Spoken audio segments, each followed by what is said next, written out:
আজকের গুরুত্বপূর্ণ আঞ্চলিক সংবাদে সবাইকে জানাই স্বাগতম। আজ হলো 9 ফেব্রুয়ারি 26 মাঘ সোমবার। আজকের সকালের বরাক উপত্যকা তথা আসাম এবং দেশের গুরুত্বপূর্ণ বিশেষ বিশেষ খবর হলো: আজ শিলচর সাইরাং নয়া ট্রেনের উদ্বোধন, ভিডিও কনফারেন্সিংয়ে উপস্থিত থাকবেন সাংসদ কোনাত পুরকায়স্থ। সাংসদের গতিবিধি কেন্দ্র জানে 12,000 বিঘা জমি দখলের তথ্য লুকানোর চেষ্টা। সুপার ফ্লপ শো, 6 মাস কেন ঘুমিয়েছিলেন মুখ্যমন্ত্রী, বললেন গৌরব গগৈ। পাথারকান্দিতে 420 পরিবারকে উচ্ছেদ। বিদ্বেষমূলক রাজনীতির প্রতিবাদ সিভিল সোসাইটির। প্রস্তুতি চূড়ান্ত, আজ থেকে পাথারকান্দি বিএড কলেজ প্রাঙ্গণে শুরু হচ্ছে 4 দিবসীয় বইমেলা। বইয়ের সম্ভার নিয়ে উপস্থিত থাকতেন রাজ্য তথা বহির্রাজ্যের প্রায় 20টি স্টল। এপিসিসির সভাপতির ভূমিকা নিয়ে অবস্থান স্পষ্ট করতে কংগ্রেসকে পরামর্শ কৌশিকের।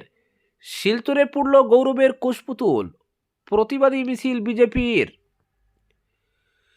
আজ হাইলাকান্দির 17 চা বাগানে শ্রমিকদের জমি বন্দোবস্তের ফর্ম বিতরণ। লাইভ স্ট্রিমিংয়ে দেখানো হবে মুখ্যমন্ত্রীর ভাষণ। উপকৃত হবে 13,000-এর বেশি পরিবার। এবং সর্বশেষ খবরটি হল, বড়খোলার বাতাসে বুটের আবহ, চলছে পদযাত্রা। এলাকার ভৌগোলিক অবস্থান বিবেচনায় ডক্টর কালওয়ারের উপর ভরসা দেখাতে পারে কংগ্রেস। এবারে শুনুন বিস্তারিত খবর। অবশেষে রাজ্যসভার সাংসদ কোনাত পুরকায়স্থের অনুরোধ মেনে আজ থেকে শিলচর ও সাইরাঙ্গের মধ্যে শুরু হচ্ছে প্যাসেঞ্জার ট্রেন 55669 অথবা 55670। শিলচর সাইরাং শিলচর প্যাসেঞ্জার সপ্তাহে 5 দিন চলাচল করবে। আজ বেলা 12:55 প্রথমবারের মতো সাইরাং থেকে যাত্রা শুরু করবে এই ট্রেন।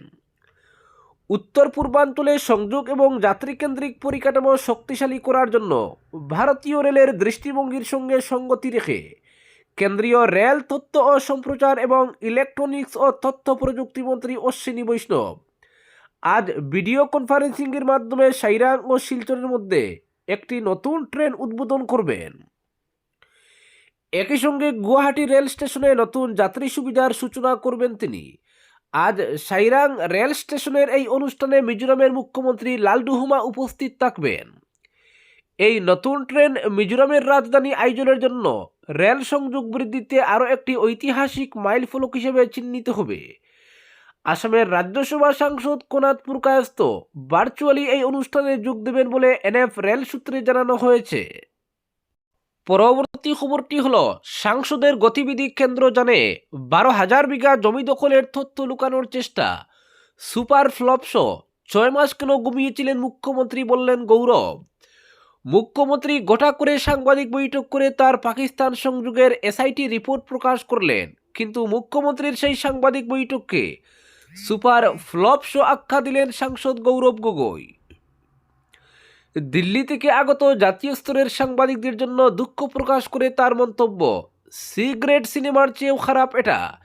তাছাড়া মুখ্যমন্ত্রীকে দুর্বল আখ্যা দিয়ে ভোটের আগে 12,000 বিঘা জমি দখলের তথ্য লুকানোর স্বার্থেই এসব করার পাল্টা অভিযোগ এনেছেন তিনি।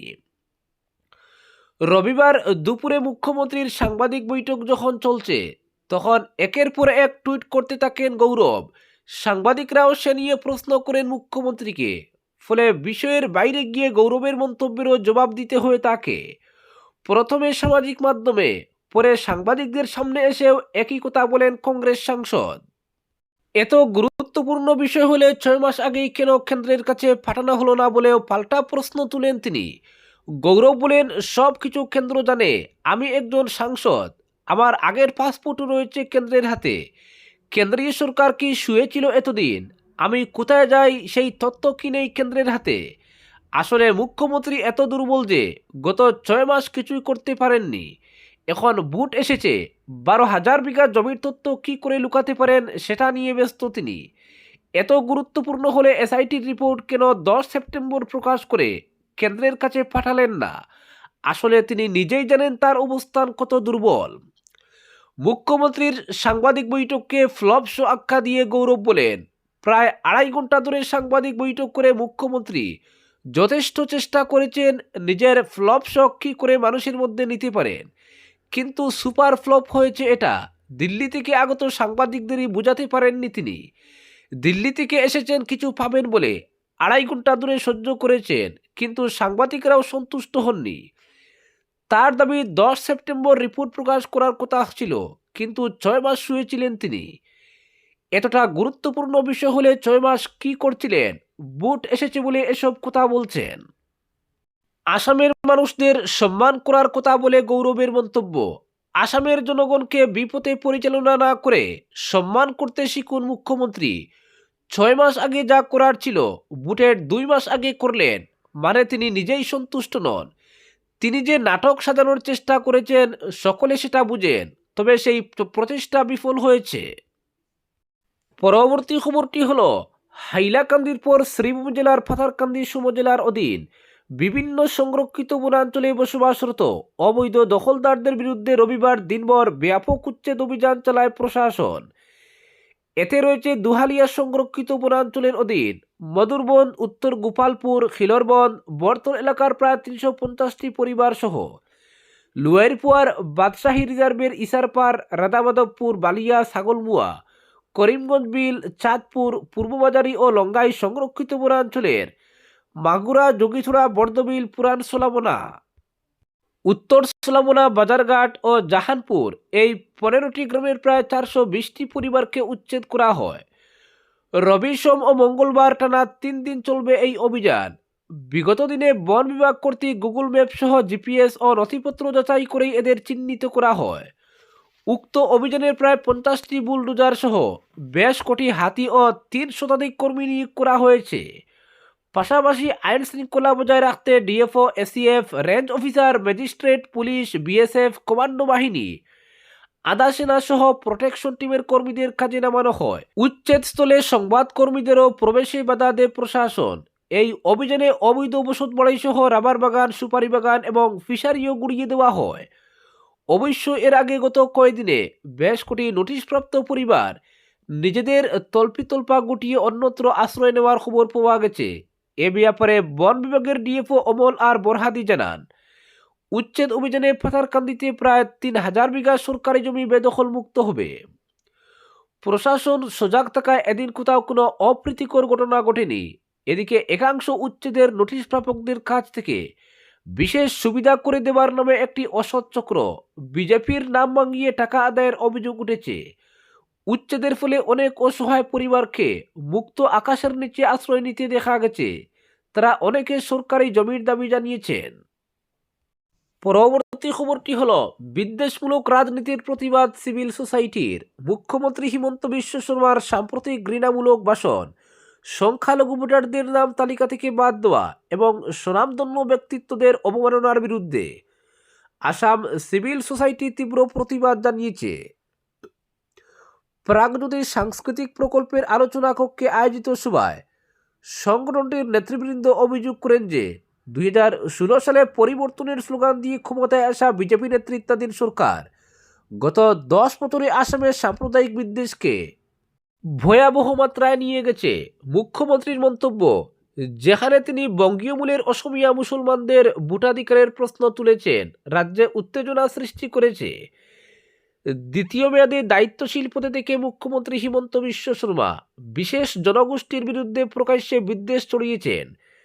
সাধারণতন্ত্র দিবসের অনুষ্ঠানে তিনি বলেছেন, মিয়ার ভোট দেওয়ার অধিকার বাংলাদেশে আছে, আসামে নেই, তাই আসামে মিয়ার ভোট কেটে দেওয়ার কাজ শুরু হয়েছে। তিনি আরও বলেন, আমার কাজ মিয়াকে কষ্ট দেওয়া, যত অভিযোগ জমা পড়েছে আমার নির্দেশে হচ্ছে। আমি বিজেপির মানুষদের বলেছি, মিয়াদের নামে অভিযোগ দাও। আমি খুবই খুশি যে কিছু মানুষকে কষ্ট দিতে পেরেছি। এমনকি মিয়া শ্রমিকদের মজুরি কমিয়ে দিতে সাধারণ মানুষকে আহ্বান জানান তিনি। সিভিল সোসাইটি ইতিমধ্যে গুয়াহাটির লতাশিল থানায় এজাহার দাখিল করেছে এবং সতর্ক করেছে যে পুলিশ ব্যবস্থা না নিলে তারা আদালতের দ্বারস্থ হবে। সংগঠনটির দাবি, বিশেষ পুনঃপরীক্ষণের নামে দলীয় কর্মীদের মাধ্যমে ভুয়ো অভিযোগ দিয়ে লক্ষ লক্ষ সংখ্যালঘু নাগরিকের নাম ভোটার তালিকা থেকে কেটে দেওয়া হচ্ছে। পরবর্তী খবরটি হলো, এপিসিসি সভাপতির ভূমিকা নিয়ে অবস্থান স্পষ্ট করতে কংগ্রেসকে পরামর্শ কৌশিকের। শিলচরে পড়ল গৌরবের কুশপুতুল, প্রতিবাদী মিছিল বিজেপির। সারা রাজ্যের সঙ্গে শিলচরেও এপিসিসি সভাপতি গৌরব গগৈর বিরুদ্ধে প্রতিবাদ সাব্যস্ত করল বিজেপি। গৌরবের পাকিস্তান সংযোগ নিয়ে মুখ্যমন্ত্রী একাধিক তথ্য খুলসা করার পরই শিলচরে পড়ল কংগ্রেস নেতার কুশপুতুল। এমনকি কংগ্রেস থেকেও যাতে গৌরবকে বহিষ্কার করা হয়, দলীয় শীর্ষ নেতৃত্বের প্রতি সেই আহ্বান জানানো হয়েছে বিজেপির প্রতিবাদ কর্মসূচিতে। রবিবার এসআইটির রিপোর্ট হাতে নিয়ে গৌরবের পাকিস্তান সংযোগের তথ্য সাংবাদিক সম্মেলনে খুলসা করেন স্বয়ং মুখ্যমন্ত্রী। এর কিছুক্ষণ পরেই শিলচরে প্রতিবাদ মিছিল বের করে কাছাড় জেলা বিজেপি। জেলা ক্রীড়া সংস্থার চত্বর থেকে প্রতিবাদী মিছিল গিয়ে শেষ হয় রাঙ্গিরহাড়ি পয়েন্টে। সেখানে গৌরবের বিরুদ্ধে তুমুল স্লোগান চলে। গৌরবকে পাকিস্তানি এজেন্ট আখ্যায়িত করেন বিজেপির কর্মী সমর্থকরা। সেখানেই এপিসিসি সভাপতির কুশপুতুলে অগ্নিসংযোগ করা হয়। সেখানে বক্তব্য রাখতে গিয়ে প্রদেশ বিজেপির সাধারণ সম্পাদক তথা বিধায়ক দীপ্লু রঞ্জন শর্মা বলেন, গৌরবের পাকিস্তান প্রেম রয়েছে তা প্রমাণিত হয়েছে। গৌরবের স্ত্রীর রয়েছে পাকিস্তান সংযোগ, যা দেশদ্রোহিতার নামান্তর। ফলে গৌরবকে কংগ্রেস থেকেও বহিষ্কার করতে কংগ্রেসের সেই সব নেতৃত্বের প্রতি আহ্বান জানান দীপ্লু রঞ্জন শর্মা। বরাক উপত্যকা উন্নয়ন বিভাগের মন্ত্রী কৌশিক রায় বলেন, গৌরব এবং তার স্ত্রী পাকিস্তানি সংস্থার সঙ্গে জড়িত তা খুলসা করেছেন মুখ্যমন্ত্রী। গৌরবের পাকিস্তান ভ্রমণের তথ্য ছাড়াও ভারত বিরোধী বিভিন্ন সংগঠনের সঙ্গে বৈঠক করার তথ্য প্রমাণ উঠে এসেছে রিপোর্টে, যা অত্যন্ত দুর্ভাগ্যজনকই নয়, এটা দেশের জন্য এক অশনি সংকেত। পরবর্তী খবরটি হলো, আজ হাইলাকান্দির 17 চা বাগানের শ্রমিকদের জমি বন্দোবস্তের ফর্ম বিতরণ। হাইলাকান্দি জেলার 17টি চা বাগানের শ্রমিকদের লেবার লাইনের জমি বন্দোবস্ত প্রদানের উদ্দেশ্যে আজ জেলা প্রশাসনের উদ্যোগে সংশ্লিষ্ট বাগানসমূহে অফলাইন আবেদনপত্র অর্থাৎ ফর্ম বিতরণ করা হবে। জেলা প্রশাসনের পক্ষ থেকে বাগান শ্রমিকদের নির্ধারিত স্থানে উপস্থিত থেকে ফর্ম সংগ্রহ করার আহ্বান জানানো হয়েছে। জেলা প্রশাসন সূত্রে জানা গেছে, আজ দুপুর 1টা থেকে ফর্ম বিতরণ অনুষ্ঠানে আসামের মাননীয় মুখ্যমন্ত্রীর ভাষণ লাইভ স্ট্রিমিংয়ের মাধ্যমে দেখানো হবে। ডিব্রুগড়ের দিনজয় চা বাগানের খেলার মাঠ থেকে মুখ্যমন্ত্রীর অনুষ্ঠান সরাসরি সম্প্রচার করা হবে। এই কর্মসূচি মিশন বসুন্ধরা প্রকল্পের অধীনে চা বাগানের শ্রমিকদের দীর্ঘদিনের ভূমি অধিকার সমস্যার স্থায়ী সমাধানের পথে এক গুরুত্বপূর্ণ পদক্ষেপ বলে উল্লেখ করা হয়েছে। প্রশাসনিক সূত্রে জানা গেছে, জেলার বিভিন্ন চা বাগানের যোগ্য শ্রমিক পরিবারগুলোর মধ্যে জমি বন্দোবস্ত পাওয়ার সম্ভাব্য সংখ্যা ঠিক করা হয়েছে।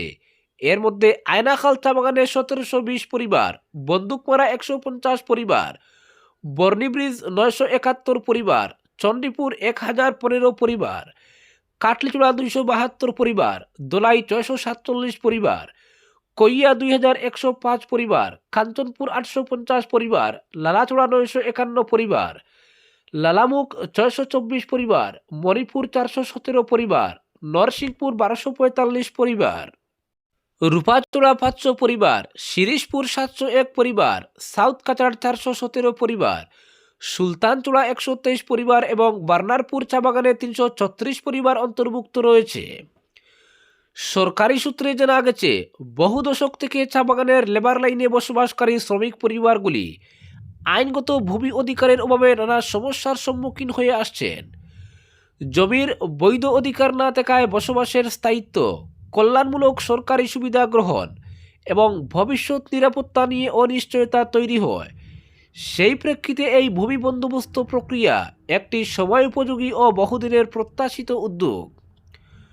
সূত্রটি আরও জানায়, এই প্রক্রিয়ার মাধ্যমে যোগ্য পরিবারগুলোকে বসতভিটায় আইনগত সুরক্ষা ও স্থায়িত্ব প্রদান করা হবে, যা সামাজিক মর্যাদা বৃদ্ধির পাশাপাশি আইনের অধীন নিরাপত্তা নিশ্চিত করবে। কর্মসূচির সফল বাস্তবায়নের লক্ষ্যে জেলা প্রশাসন, জরিপ দল এবং মাঠ পর্যায়ের কর্মীদের মাধ্যমে ব্যাপক প্রস্তুতি গ্রহণ করা হয়েছে। এ ব্যাপারে জেলা প্রশাসনের আবেদন হচ্ছে, যোগ্য শ্রমিক পরিবারগুলি যেন নির্ধারিত সময় অনুযায়ী ফর্ম সংগ্রহ করে জমি বন্দোবস্ত প্রক্রিয়ায় অংশগ্রহণ করেন। আজকের বিশেষ সংবাদ এখানেই সমাপ্ত।